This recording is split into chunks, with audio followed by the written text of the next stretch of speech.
All right, welcome back to the Jab Step here with 19 Media Group. As always, I am Jabari Davis, and I'm excited to be joined by this week's panel. I always say that, but I really am this week. Maybe I was lying last week. You just never know. With us this week, we have the co-host of ESPN's Spears and Ali, as well as a reporter for the Arizona Daily Star, Justin Spears. My man. We're also my man as well. No, I appreciate you being here. We're also joined by the co-host of the State of the Lakers podcast, where he and his guy Jason do a phenomenal job of breaking it all down on the Los Angeles Lakers, Mr. Raj Chipalu. And let me know right now if I did not pronounce that right. No, that was perfect. That was perfect. I'm keeping real practicing because it is important. As a Jabari growing up in a community that wasn't accustomed to Jabaris, it's important to me. And then, of course, we are also joined by the man himself of 19 Media Group. He's a co-host of Baseline NBA podcast, as well as the host of the Dope Interviews podcast, Mr. Warren Shaw. Thank each of you so much for joining today. It's a pleasure to be here, family. So I'm just curious, what were you called? Were you called Jabari? Everything, dog. Pronunciation? Jabari, Jamal. Even though there's no M, there's no L. Literally anything you can possibly imagine. Or normally, what it would be is they'd ask my name and I'd say Jabari. I'm gonna call you was like the first thing out of their mouth, and I'm like, you can call me Jabari, but that's cool. That's cool, whatever. So JD grew on me, before. Less flattering. All right, so let's go ahead and kick things off. As we do here on the Jab Step, and for anybody that's new to the situation, this is not a knock or a shade or a dish towards the current landscape, like the general conversation around the NBA. Personally, for me, I need a break from it sometimes. This is going to be a situation where we're just going to discuss all the players and the eras and the teams that we fell in love with the NBA. You know what I mean? That caused us to fall in love with the NBA. So let's go ahead and kick things off. Justin, I'm coming to you first. Who are some players, teams, or even eras that made you fall in love with the NBA or basketball in general? Oh, man. Well, first and foremost, you got to go, since I'm a youngster, right? I'm a millennial. I'm 26 years old. I was born in 1995. So my first memory of basketball was Kobe and Shaq. Those two dominating the floor together. I grew up in a Lakers household. My parents got married in 1987 at the height of Showtime Lakers. So Magic Johnson, Kareem Abdul-Jabbar are like two staples in our household, and that carried over into the Kobe Shaq Lakers era. And the three-peat, I just remember being a little kid watching all of the great moments, seeing Robert Horry hit that big shot, the alley-oop from Kobe to Shaq. I believe that was in the Western Conference Finals, not the NBA Finals, correct? Yeah, Game 7, 2000 against the Portland Trail Blazers. So that was, my first memory of basketball. I was a huge Kobe fan growing up. Kobe is my childhood hero, and I just remember, when Kobe passed, how much that just truly devastated me and affected me. And I never thought I'd ever get like that with a celebrity or an athlete. But man, Kobe's death, that's still to this day, man. I watched Dear Basketball, his award-winning documentary speech or whatever you want to call it, and I still can't finish it without getting misty-eyed. And so Kobe, Shaquille O'Neal, just a great duo together, and definitely some of the best memories I'll ever have. And then with Michael Jordan, I never saw Michael Jordan at the peak of his prime with the Chicago Bulls. But there was always that figure, that legend that you always heard about. Like Michael Jordan is the greatest basketball player of all time. Space Jam growing up, I absolutely loved it. So I remember watching Space Jam, even watching highlights of Michael Jordan with the Chicago Bulls, and go out on the driveway and get up some shots, go to the rack with my tongue hanging out and all that. So Michael Jordan for me. And then, growing up in Tucson, Arizona, Lute Olson and the Arizona Wildcats, one of the top college basketball programs. A lot of people say that Lute Olson brought water to Tucson. When you think about Tucson, Arizona, you think about the Arizona basketball program, Lute Olson going to the Final Fours, winning the national championship in 1997, and also the number of great NBA players that Arizona has pumped out, like Andre Iguodala, like Mike Bibby, Luke Walton, Richard Jefferson, like the list goes on and on. So I was able to see these guys in Tucson and then go to the NBA and flourish and do their thing. So basketball has definitely been very good to me. Something just hit me, and I'm gonna come to the Olsen teams here in a second. I just realized you guys know Mike as like Ground Jordan, the Wizards days, right? Like Yeah. outside of that's crazy to me, but that is awesome. As and as funny as it is to be honest with you, Ground Jordan was actually underrated. I look back on it and I'm like, honestly, I was hating. I was absolutely hating. That man was still hooping. It might not have been, as efficient as today's game, but he was still out there hooping at like 38 or so. All right. Jabari, real quick, there was one time when I was playing youth basketball, and I remember Michael Jordan went out, only scored 4 points one game for the Wizards, and literally the next morning I had like 8 or 10 points. I just remember thinking I was the happiest kid in the world because for like a 24 period, I actually scored more points in a basketball game than Michael Jordan. Hey, you know what? It counts. Count it. It absolutely counts. And just really quickly on the Olsen teams, when you gave, because everybody knows there's a little bit of here. When you gave those, I was like, I went and took a look, and I was like, yeah, because like I thought about all of those great players that played there, and obviously that went on to the league. Is 2001 really the last title that they won? So they went that was the last Final Four, or the last time they went to the Final Four.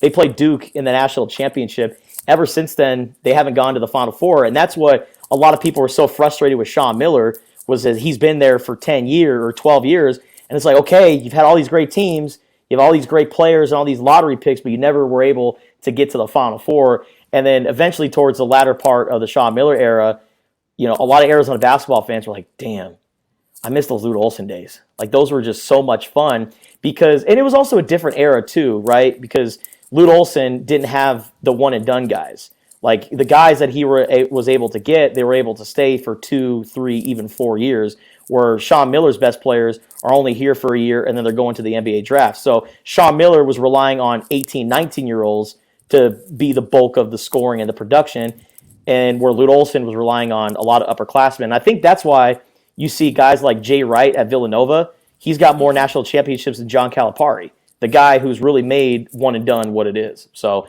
but yeah, Lute Olson and those Arizona teams, like the Stoudemire's. I didn't watch Damon Stoudemire in college, but Salim Stoudemire, as we all know, that man was ahead of his time. And he's one guy who I would love to see play in today's NBA.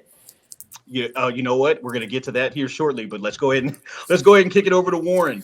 Warren, who are some of the players that you fell in love with, or the era that made you fall in love with the NBA? Well, it's interesting because I think I have iterations of the NBA where I loved it, and then I was like, all right, I kind of got lukewarm on it, and then I loved it again, so to speak. I think I saw Jordan play in sixth grade. I made my sixth grade basketball team, rather, and I turned on the TV one night, and Jordan is giving it to the Knicks, like just giving it to them. And I'm like, who is this? And I didn't really even understand basketball at that time. Like, I grew up playing baseball and football, and really, like, the PE coach picked me out of the lineup. I went to a predominantly white school. I was the only black kid there. I was kind of tall. And they said, hey, sir, you should play basketball. And I was like, what's that? So ironically, no business making that team, number one. But as a result, I just kind of continued to just follow along in the game. Like I said, I turned on TV one night, saw MJ giving it to the Knicks and Patrick Ewing, and I was like, that dude's effing amazing. And that was kind of that first iteration. It's interesting though, because I mean, there's a lot that can be said about Jordan, so I don't want to go too far down that road. But my partner, my brother, and another co-host on the Baseline, Cal Lee, he's been a Celtics fan longer than I have. And I remember, like, growing up and just talking to him about the Celtics, and he really got me into Reggie Lewis. And what ended up happening, unfortunately, because of Reggie Lewis's passing, I almost kind of identified and felt for my guy, Cal, and even the Celtics, and through their unfortunate situations. I mean, they also had the Len Bias thing, you know what I mean, as well too. So there's been a lot of unfortunate things, bad luck for Team Green. And that Reggie Lewis situation in Boston kind of identified them as a club that I want to identify with as well too. Then it kind of tailed off for a little while. And I was just kind of like, all right, what are we doing out here? And then Chris Webber coming out of the Fab Five in Michigan. I was a big fan of those dudes. Obviously, they changed the game with all of their swag, even down to Ray Jackson, who a lot of people don't really give a lot of props to, Jimmy King, et cetera, et cetera. But when Webb got in the league, I've always kind of like versatile bigs, and he was kind of one of the first, in that, not the first, but one of, in that space. And then when he got traded to Sacramento, I was like, damn, I feel bad for you, dude, going to the Cowbells ring. But he made it happen, with Jason Williams and eventually Mike Bibby and Peja and Doug Christie, who's actually, coaching that team now, Bobby Jackson, Vlade. That team was super, super exciting and fun to watch. So they kept my interest, although they got pummeled by Jabari's Lakers. It's not my Lakers. I mean, they are, but yeah, I know. But, okay, so I'm gonna keep it real with you. When you gave me those three, I was like, really, the Kings? I get it. Mike is Mike. That that was what it was. If you weren't a hater like me when we were growing up, you loved Mike. So like it kind of was what it was. But when you said the Kings, I was like, what, the Kings? The Sacramento Queens part. The C-Web part makes that make sense. And on that note, to your point, Justin, the 2002 Western Conference Finals, when they won Game 7 up there in Sacramento, right? Now, one of the most charmed things about my existence has been that my birthday is at the start of June. So I've had a lot of finals appearances and wins, for my birthdays, right? But I happened to be out. I was at this little jazz spot, right off Ventura Boulevard. Anybody that's familiar with the San Fernando Valley, it was called Whispers off of Ventura and Hazeltine, if I'm not mistaken. That's not important, but I gave that detail. And it's probably like 4 or 5 hours after the game. Everybody's having a good time. Shaq comes walking in there, and of course he gets mobbed, and everybody's going nuts. But yeah, like after doing them up there, in their place, he went out. He went out and had a couple drinks, that night. And it was a fantastic. It's a fantastic. All right, my man Raj, we're coming to you now. I was really excited about yours. I mean, yes, of course, I expected Kobe, but talk to me about the guys that you came up with. Sure. Well, I guess I'll start with Kobe because I fell in love with basketball kind of late. I mean, I started around, so when I'm hearing all these stories about 2002 Western Conference Finals, or Justin talk about getting to watch Shaq and Kobe, I really regret not being into basketball at that time. But I played like youth basketball, but then like I left hoops, because when you grow up in LA, you know who Kobe is, right? You're gonna know who he is. You see his posters, but I wasn't watching basketball. So ninth grade, I went to this school, this like college prep school. You had to like apply to get in and all this stuff, and they look at your grades. The school is like 350 people total, okay, like in 4 grades. So you can everybody knows everybody. So I'm like, let me, join the basketball team because, I mean, just by numbers wise, the talent can't be that great, and I eventually made the JV. I was the worst player on the team, all this stuff. And the senior, so the J in that school, they didn't have the facilities to have separate practices, right? So JV and varsity would practice together. And so the senior, who just recently found me on Twitter, which was a really strange experience, but he came up to me. He's like, I want you to go home. I want you to watch Kobe. And me, I was like, why would I go home and watch Kobe? I'm not trying to be in the NBA. I'm just trying to play well on this high school basketball team. Like, why? He's like, no, I want you to go home and watch Kobe. And I fell in love with the game right there.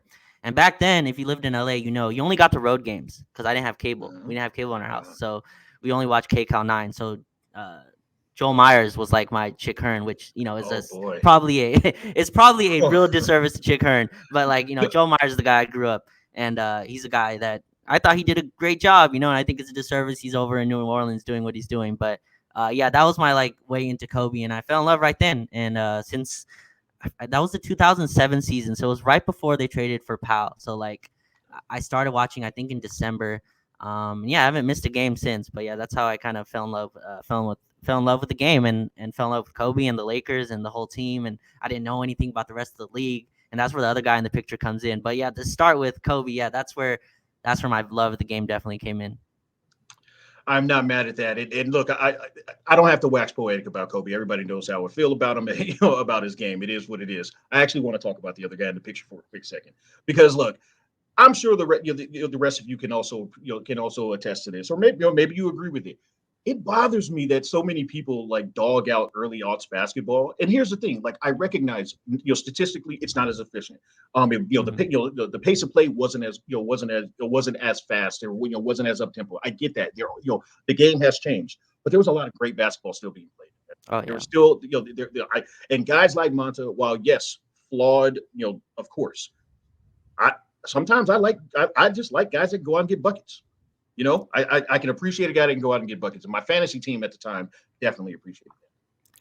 All right. Yeah, like I think we lose fact of the. Oh, I was gonna really quickly on Montiel. It's like I think we lose fact. We lose the fact that this is supposed to be fun, right? Like all this stuff that we do, right? Whatever, right? Do our shows. All this is supposed to be fun. And as a kid, I remember Monte Ellis didn't even start for that Warriors team, right? I don't think. I think it was Baron Davis, Steven Jackson, and I think Monte came off the bench. But I remember watching him for the first time, and he had a speed to him, and it was just fun. He had the mid-range jumper too. It just looked different. It just looked fun, and he was a guy that really made me watch the rest of the league because I was just watching Laker games, and watching Monte Ellis kind of do his thing on the Warriors kind of opened me up to watching the rest of the NBA. They used to put their games on TNT. I think this was the year after they beat Dallas. They stunned Dallas, so I didn't get to watch that. But it was the year after that. So yeah, Monte Ellis, big fan of his for a long time, which is a weird kind of mix. I know Kobe and Monte have a lot of differences, but just the way I fell in love with the game, they kind of coincided at the same time. Hey, Monte have it all. That's all. That's all that matters. All right, this is a new segment for this week. Raj, sticking with you. Talk to me about the two players that you would like to see from the '90s playing in today's game. Oh man, two players from the '90s. So I didn't really get to watch much of the '90s, to be honest, because I barely got to watch the 2000s really. But I think two guys that I'm really interested. I think Scottie Pippen, because getting to watch The Last Dance was really awesome. You know what I mean? Just getting an opening into greatness in that way. Obviously, I missed the whole Jordan era, and you can only see so much on YouTube. But Scottie Pippen, like to me, he could he have been Kawhi in this era? You know, like with his offensive skills, or I don't know if the jumper was as close, just the defense and in the way that players move around nowadays. Like, would he have stayed at Chicago Bull as a second option? So I'm just interested to see what he would have looked like. And of course, he played the 2 years without MJ, and I think they went to the finals one of the years or something like that, right? But just to see, I want to see him kind of play on his own team because I think he has and obviously you could tell how he talks in The Last Dance or any interview he does for his book that he feels like he could have done more. So just a fascinating player to me. I would have loved to see. And then Shaq, obviously, I missed his whole real prime to me. I got to watch Shaq. I think he was on the Suns when I started. It was in 07. I don't know. I'm not sure what team he was on, but either Cleveland or the Suns, one of the two. Yeah. Yeah, I You believe got Jabberwocky Shaq. Yeah, so it doesn't really hit the same, right? And again, highlights only do so much. And Shaq's the guy where anyone I ask, and Jabari, I think I've asked you this before, like you ask someone about Shaq, they're like, yeah, YouTube highlights don't do it any kind of justice at all. Videos or highlights or any of that doesn't do the justice of how dominant he was. And it's just fascinating to see in an era of all small ball, right? Draymond Green is kind of the face that people put on, like, oh, Draymond Green versus Shaq, who would you put? But you look around the league, who teams are starting, right? Like just a small ball, even teams that have 7-footers like Kristaps Porzingis versus like Shaq, down low or something like that. I would just be interested to him in this era of basketball and how different, if he would change the game in the way Steph changed the game, right? Steph made everyone a 3-point shooter, but with Shaq, you have to have someone big bodied who can, stay in front of him. So I just think that's an interesting way to see how he would do in today's era. Listen, I'm going to tell you right now, Shaq is the reason why I finally stopped being silly and like going when old heads would talk to me about how dominant Wilt was. No, but you know what I'm saying? Like old heads would always talk about like, oh, Wilt and Bill Russell, and I would always say like whatever. And then when I saw Shaq, I was like, oh, okay, I get it. Because if that's what it was, especially back then, even though people call like 80s and 90s guys plumbers, actual plumbers. Hey, look, I got nothing. I got nothing against that. So I'm actually going to open it up to to Justin and Warren because I want to ask about that comparison. He made in terms of Pippen. He mentioned Kawhi. I'm going to throw a name at both of you guys, and you tell me if I'm crazy. I think Pippen would actually be more like a new age like Sean Marion in today's game. Is that a crazy comp, and who would you guys comp? Man, Sean Marion. That's actually a really great comparison. Because they're both great defenders, both uber athletic. And I mean, at one point in time, wasn't Sean Marion the best player on the Phoenix Suns? So, I mean, There's a lot of people that said that. So, I mean, Scottie Pippen, he could have been kind of like the pre-Nash Amari Stoudemire Phoenix Suns, where he was like the guy there for a year or two. So honestly, I love the Matrix comparison. I'm trying to like figure out like who Kawhi would be nowadays in terms of superstars. Like I was thinking maybe like a rich man's Harrison Barnes. People Honestly, will take that as disrespect, but it's not, and I get where you're going with it. Yeah. So that's all I got on Scotty. Warren, who would Scotty compare to for you, if there is a comparison for you? Yeah, I think that's tough. I think you hit the nail on the head, actually, as you were trying to think. I was like, I'm trying to get Marion's funky shot out of my head first and foremost. Yeah, outside of that. But yeah, I think when you're talking about the skill set as a guy who's kind of a second best player, and if he's your first best player, you're probably not exactly where you want to ultimately be. But I think that's actually a really good comparison from even the defensive standpoint as well too. Pippen probably a little bit better, not probably a better play creator than Sean Marion was for sure. But I think that's definitely, in terms of body size, skill set overall, that's actually pretty good. That's a good one, JD. Can't front on you there. You know what? I'll take praise because this is great company here. All right, Warren, let's actually keep it with you. Talk to me about your guys. So two guys who I wanted to see, I think when, in the pre-production, it was really interesting. I went wild. I went with somebody I really, really enjoyed watching in Penny Hardaway.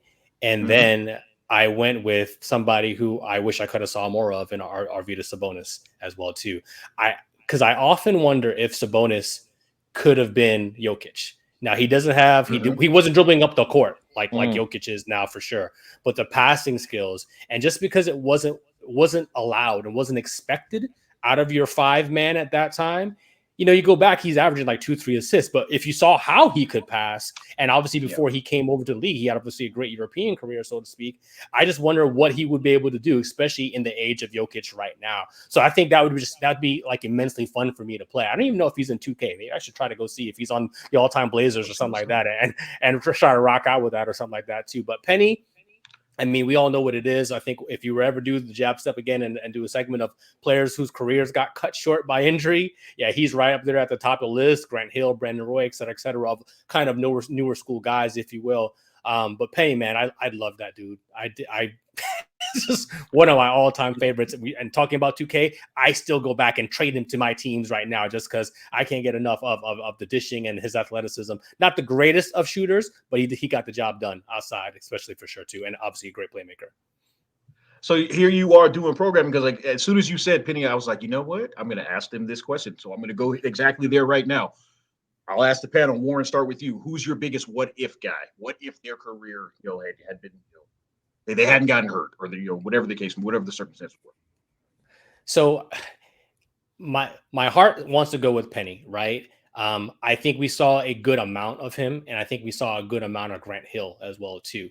I mean, and again, if you count hurt, then I'm probably going to go with Brandon Roy, because we just didn't see enough to really see what it was going to be.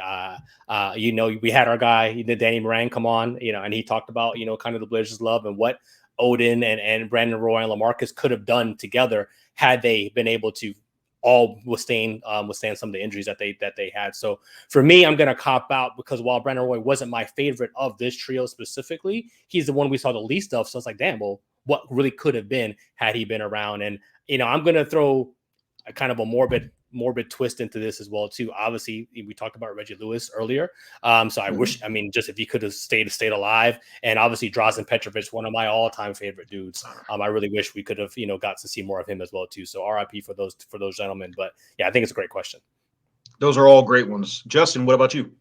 So is this basketball in general or just NBA? Okay, basketball in general. If you want to throw, I got you. Okay. Seriously, because my favorite 30 for 30 is Benji, Ben Wilson in Chicago. I mean, you talk about a guy who was the top player in high school basketball coming out of Simeon, and was supposed to be the villain to Michael Jordan. I wouldn't even say villain is the right word, but he was supposed to be the other guy that Michael Jordan was supposed to go up against in the 90s. Same with Len Bias. So that's probably my big what if. Ben Wilson, if he wasn't tragically murdered as a senior at Simeon, what could have been. But in terms of injuries, can I throw Andrew Bynum in that mix? I mean, banking every city Bynum. I'm not mad at it. Okay. That's what I was gonna say. I was like, Andrew Bynum. But I think my biggest one, honestly, is Derrick Rose. If Tom Thibodeau just took out that man, they were up by 20 plus points with like 2 minutes left in that game. If Tibbs, I love Tibbs a lot, but if Tibbs had just taken him out, I mean, who knows where Derrick Rose's career would be at right now? We'd be probably talking about him being maybe the second or third greatest Bull of all time if he had never gotten hurt. So the trajectory was certainly there. It was absolutely there. Raj, what about you? Yeah, that was for two. I was gonna say actually, Brandon Roy, man. I remember going to see the Lakers Blazers one time, and Brandon Roy and Kobe were going back and forth, sharing like clutch baskets. I remember this was like 08, 09 or something. I was like, man, this dude is incredible. And obviously, he got hurt. And again, obviously, Andrew Bynum, another one I would be interested to see. One that I was thinking about, and they just played them. Porzingis obviously is still playing, but that is not the guy that I remember watching in New York at all, right? Like that's like rookie Porzingis, I think, is something that I vividly remember. I remember being at that summer league and seeing like, holy crap, this is not normal. Like this is a 7'3" dude with swagger, with hops and stuff. And I think that's an interesting one too. He's just a shell of himself, I think, in Dallas. And hopefully he gets back to himself. But I think that's another one that I've thought of just from this era. We forget because he's still playing, but I thought just rookie year Porzingis was a monster that he was leading like a good team. Like him and Carmelo were the two best players on the team, and he was a rookie, I remember. And the Knicks, I don't remember what the Knicks won that year, but I remember just being like, holy crap, this dude's incredible. I appreciate those. All of those are absolutely excellent. Outside of Hank Gathers, there's really nobody else that comes to mind. Before we go to the final topic of the day, Justin, let me get your two. So I really had to think about this, and the number one guy to me is Charles Barkley, because undersized, big, round mound, rebound, and to me, he was like Zion Williamson in the 1990s.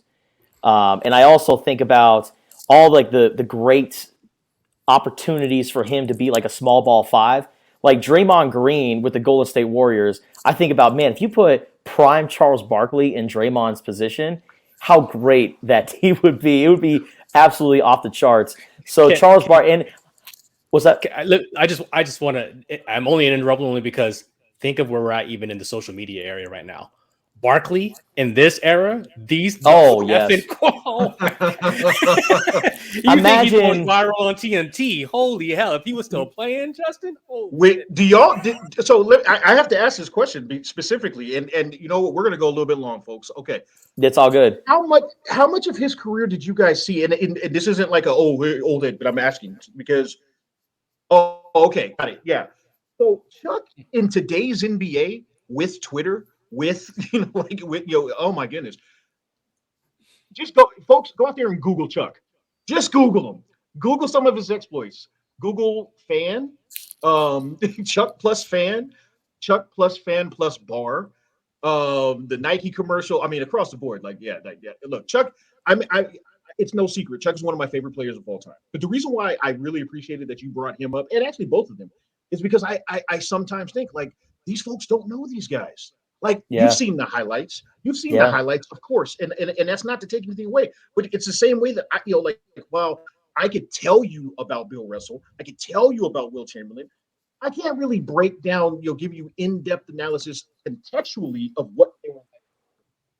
It's just I don't have that.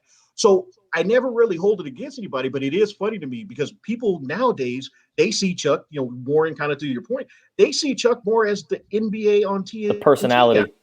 The personality. Man, Chuck was a monster. Monster. Do you have a current NBA comp for Chuck, like as a person who hasn't watched any of his game? Like, is there a guy in the current era or recent era that you could compare him to? Man, it's tough. On the court, maybe Zion, but honestly, it better than Zion too. I'm sorry. He's way better than Zion. I can't. It's tough.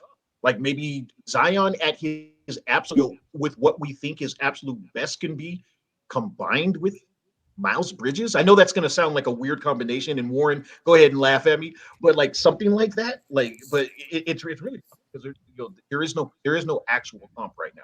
Yeah.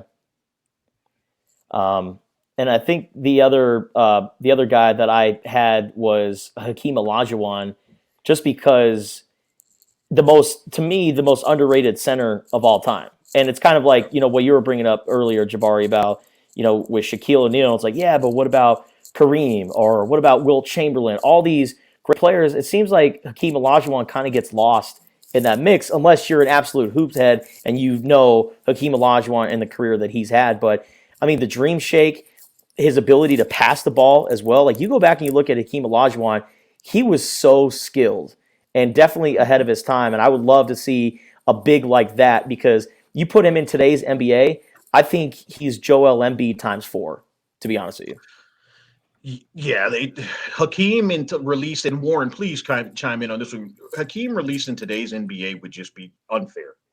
Just be unfair, because he was as fast and as strong and as quick as these current players, but just so ridiculously skilled. Like just he was actually a unicorn. But Warren, please. No, I mean, there's really not a whole much more to say. He was phenomenal, and what he did, even just defensively as well too, and just commanding that defense, blocking shots, whether he was playing on the ball defense or if he was playing help defense, he was giving it to people and was a great passer. And that footwork is legendary, as you saw, because I think everybody was going to Hakeem's school, for a while there, in like the mid 2000s or whatever it was, or everyone was going like, "Hey, did you go see Olajuwon this summer?" and try to work on those moves, man. He was sick, super, super sick. And one of my good friends was a big Spurs fan. So when he absolutely cooked David Robinson, give me my MVP. give me my MVP. Oh man, it's that stuff. That was a stuff of legend for sure. Listen, not much to add to that. Like you said, Hakeem was absolutely incredible. He did destroy, just took him apart in that series. Anybody that I know Hardwood Classics doesn't exist anymore, but if you ever want to watch just an absolute. And it was a great battle. It wasn't like David Robinson was some slouch. This is a Hall of Famer, one of the greats. But yeah, Hakeem just undressed him in that matchup.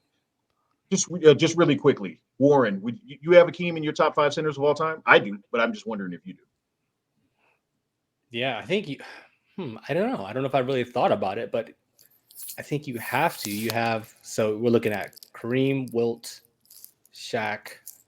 Who am I missing? Kareem, Wilt, Shaq. I mean, Hakeem would be next for me. Hakeem, yeah. But yeah. There's no reason not to. Yeah. I've never thought about it. David isn't too far down the line. That's what's crazy. Like, it's not like Yeah. So, all right. So now we're gonna switch. This is a Hoops and Hollywood podcast. We're gonna switch to Hollywood. And for the last topic of the day. Since this is a basketball podcast as well, last week, with last week's panel, we did Christmas movies. This week, we're going to do basketball movies. So, as the viewers out there can see, I'm still working my way with some of these slides and trying to figure it out. Warren, can you give me your top basketball movies? So if you're watching or if you're listening, I'll go ahead and run through. I think my favorite all time is White Man Can't Jump. If it's on TV, I'm stopping to watch. It's going to happen. I can quote it almost, word for word. I just love everything about it. It does tail off towards the end. I'm not ridiculous. I understand all the stuff, with Rosie Perez and her getting a Jeopardy and all that. I don't really care too much about that. But the sheer hooping and what they did with that and Woody Harrelson, it's just great stuff. I really, really enjoyed Glory Road. It's a movie that a lot of people don't think or enjoy as a basketball movie. I just thought it was really great. It got me into it. Like, I saw it in the theaters, and when it's on as well too, I like to watch it as well too. I love, like, there's a lot of themes in it, so there's definitely, if you're not ready for some of that, if you haven't seen it, but there's definitely some stuff, but it's still like PG-13 as well too.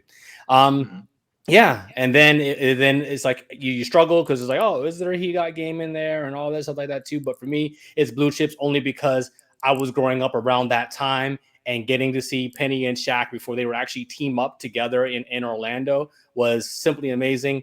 My man, I'm forgetting his name now, who plays the coach or whatever the case is, but he's Nick Nolte. He's like, I think he's a drunk in real life. So that's really interesting that he had those issues, and that he was another great movie I saw too, Warrior, where he was also a kind of an ancient dad and was drinking on the bottle as well too. But just the way that was portrayed, because I think at that point I had hoop dreams and thought maybe, hey, I can go to college and play and stuff like that as well too, to kind of see that come to fruition and see the recruiting side of basketball portrayed in a movie was a lot of fun for me. I can't argue with any of these, even though I like to crap on Disney movies. Like, Glory Road is a good movie. You're right. There's some stuff in there. So for anybody that hasn't seen it, I strongly recommend it. But just really quickly, you don't like Rosie Perez with the foods that start with the letter Q for 200? You don't like that? Quince? I don't care. I don't care about the quince. Yeah, no, not so much. All right, fair enough. Raj, coming to you. Three basketball movies. 3 basketball movies. Yeah, so my first one is He Got Game as well. Like I really like that one. I think I saw it late, so he shot that early, right, in his career, I think. But I saw it after the Lakers played the Celtics, I think. So I know Ray Allen from there. Yeah, so it was it was enjoyable to see that one. See Ray Allen, a guy I've been watching the NBA, to watch him in a movie, and all that. And then I like Love and Basketball. Like a lot of people don't like Love and Basketball. Like I see it get hated on a lot. So I used to come home and watch, 106 in Park, and then they'd play Love and Basketball a lot of times. Like after that, and that's kind of how I got into that movie, because I thought it was a fun movie, and it had basketball in it. And I just thought the story was kind of corny at the end. They play 101 at the end, for your heart. For your heart. For your heart. Yeah, it's a little corny, but I enjoyed it as a kid watching that movie who likes basketball. I thought it was fun. And then the last movie I had, I'm trying to remember what the last one I was thinking of. You mentioned White Man Can't Jump. Oh yeah, White Man Can Jump. There you go. Yeah. White Man Can Jump. I like that one as well. Just a fun movie. 1-on-1, 2 guys out there playing at the park and stuff like that. All the crazy stuff that happens. So those are my movies. I thought those were enjoyable. I'm not a big movie head, by the way. Like I don't watch too many movies. I watch movies that are on TV, if that makes sense. Like if it's on TV, I'll watch it. And those 3 I think are big enough to where even if you don't watch movies like I do, they come on. They come on anyway. Always on USA. Always. Hey, just really quickly on Love and Basketball. I used to be a guy that would clown on it on Twitter, but it was a bit like Love and Basketball is fantastic. It is, for what it is.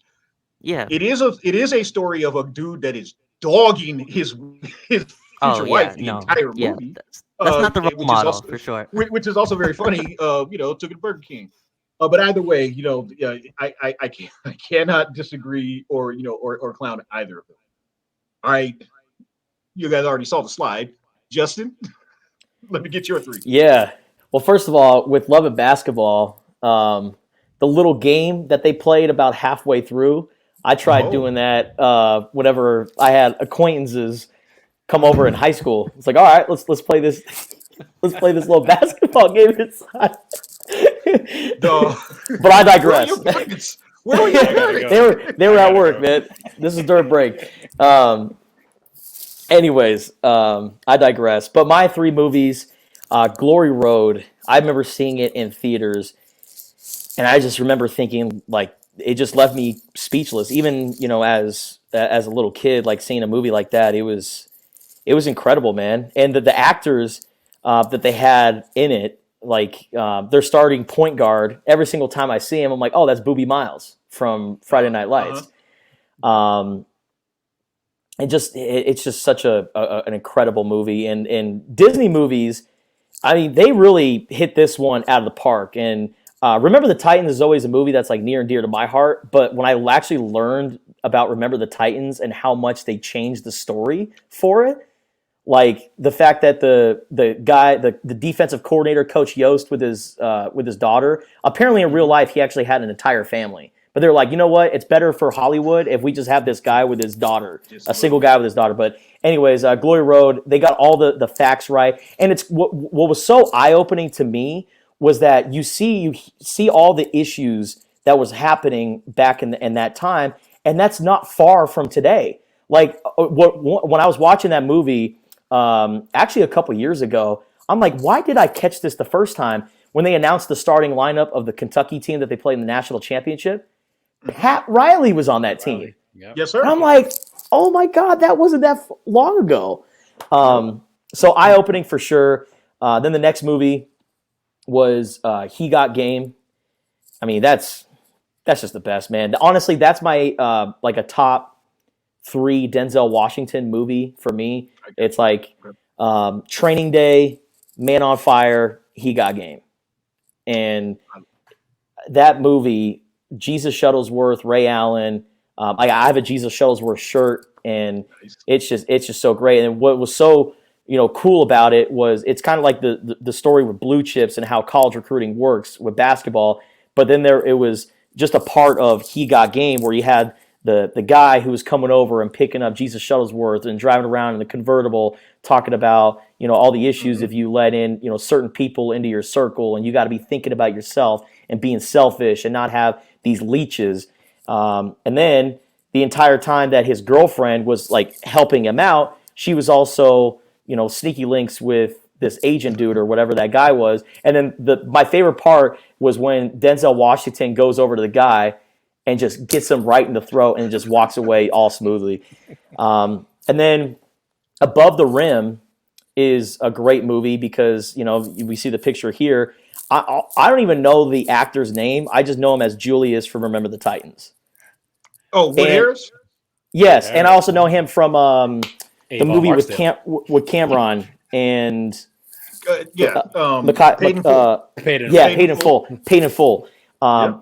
But that movie had Bernie Mac as a bum. Tupac was the local drug dealer who was like funding all these kids and their basketball sneakers and all that. Like that stuff actually happens. And so it's just a glimpse into reality. Every single one of those movies, and Glory Road is obviously more of a historical lens, but all 3 of those movies, man, can't beat them. Absolutely. Look, Above the Rim is one of my favorite movies. I recognize it's not perfect. I recognize it was never going to win an Oscar, but it's actually one of my favorite movies. It's one that I probably have seen easily 10 times all the way through. Great soundtrack. And that's where I was going to go with it. So I'm putting you guys on the spot, and I recognize you don't have to give a full list. Above the Rim is one of my favorite soundtracks of all time. Do you guys have any that you would say that to compare to that? That's it. Okay. Fair enough. Black Panther soundtrack is a good one. I'm old school, so Pulp Fiction and okay. Pulp Fiction soundtrack. Old, man. You're not gonna how far back you going? Well, you don't see. I've come to realize I don't think you're a big R&B fan. So no, that's not true. Soulful. All right. Well, Boomerang is phenomenal. Oh yes. Boomerang is stupid when it comes to movie soundtracks, soul food, et cetera, et cetera. So there's a couple of them out there for sure. So, but yeah, Above the Rim ranks. I think is more kind of the hip hop lens. There's some R&B in there as well too, but Boomerang I think is the one that I always think about in terms of movie soundtracks. I mean, simply because Boyz II Men, End of the Road, all that shit's on there, man. It's just dumb stuff going on there. That Tupac song in Above the Rim with the I don't even know if it's a piano or what, but like that beat. You can't even stream it anywhere. Like you got to go look it up on YouTube, and even then, it's like a low quality song. It's one of those great songs. Yeah, that whole damn soundtrack, but that song for sure. No, go ahead. I've seen that meme around, and now I know where it's from. I did not know that's where it's from. I've not seen Above the Rim, so I've seen that meme, on Twitter a lot, where where he's holding the gun on the shirt and the jersey. So I did not know that's where it's from, but that is where it's from. All right, so. We're going to go circle the room again. I really do appreciate this conversation. I appreciate, we went a little bit long, but this was, I had a fantastic time with all of you. Raj, where can the people find all of your incredible content and find you? On Twitter, at Unwritten Rules, last E is a 3. And then we do post-game shows after every Laker game on Twitter Spaces with Jason. Make sure you guys do that. Make sure you listen to the podcast, rate, review. I say it every week, but I'm gonna say it again. You're a punk if you don't give them 5 stars. Like I'm not gonna. I'm stealing from Bomani. I'm not gonna say you're a hater. I'm gonna call you a punk. So make sure you do that. And also on the spaces. Look, they may not be my favorite thing, but Raj and Jason do a fantastic job on there. Make sure you get into that. Justin, find all of your quality stuff.